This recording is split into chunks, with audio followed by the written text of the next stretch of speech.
Amanda wants to talk to Joe.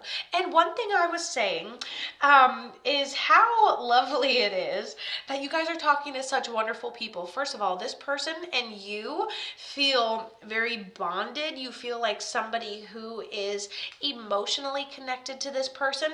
This would be emotionally unconditional, like a caretaker or a daughter or a loved one. And so this kind of makes me feel like he also passed in a medical way, okay? And so maybe, and then he says thank you. So I feel like somebody was helping him or giving him somebody to lean on toward the end as well. And so uh, he goes, it happened really fast. She isn't good with it, Kato. Okay, who is this to you, Amanda? I gotta know who this is to you. I get a rose, but there's like two of them. And then he also shows me jewelry. So we may have something that he wore in honor of his memory. It's your dad. I love that. First of all the dads tonight. And what are the chances? I was like, you guys are just bringing through all the best men. And for some reason, we have everybody's dad. Not even mad about it. Okay. And so we're talking to your dad. He says, you have a necklace with his ashes. So that confirms the jewelry. I love it, okay? And he ended up ODing. Okay, so thank you for taking care of him.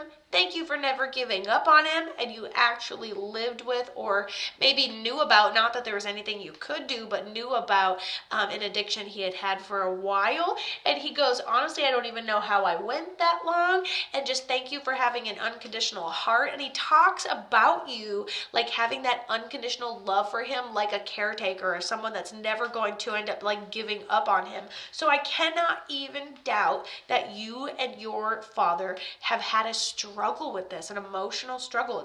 It's a huge part of your life. Hopefully, and honestly, I don't know if you'd ever give up on somebody or be estranged for very long. So you just unconditionally loved, and that's what he's saying. Emotional knew 100%. I was always there emotionally, and honestly, I think that's all you could have done. You did enough.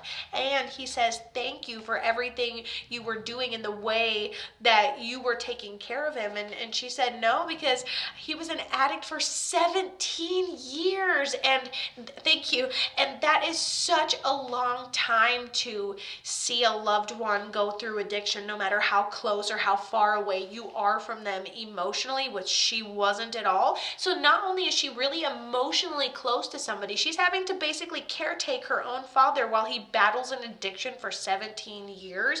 And there you are, unconditionally loving him. So one thing you need to know is, one, try your best to not unconditionally love broken people. Aside from your father, okay? Because that could trend for you and you could lose yourself and other humans during this lifetime just very easily, okay? And then another thing is your dad's really proud of you. He shows me kids, not sure if you have kids or if he met your kids, but he shows me kids. He makes me feel just very happy. I feel like you're doing everything right. He goes, what's wrong with a simple life? What's wrong with a simple life? And I don't think that anything's wrong with it. Yeah, we lived across the country. I'm in PA and he was in CA.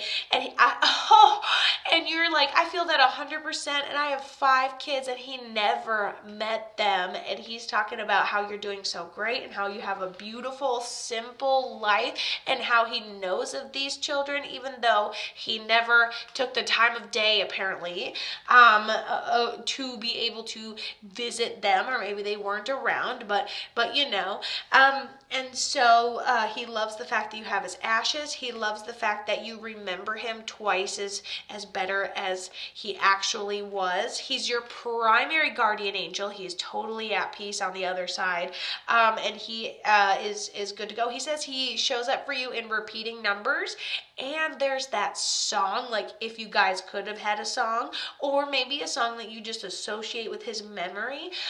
He says that he'll pay attention to what your environment does. Things may, certain songs may come on. You may have repeating numbers on the clock. These are the ways that I show you that hopefully I can make up for some things by helping you be successful from a bird's eye view, essentially. She goes, oh, for sure. We are finding out lots of info now that he is passed. She's like, I see 22 everywhere.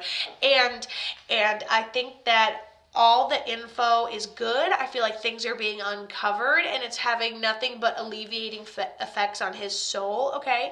I say that he helps me more now than he ever could before, and he says thank you for giving him that opportunity, and don't stop looking and don't stop watching for his signs and symbols, and he loves you and your soul, and you're great. Enjoy your simple life. The more grateful you can be for the tiny things, the bigger the medium things can be. It's pretty great.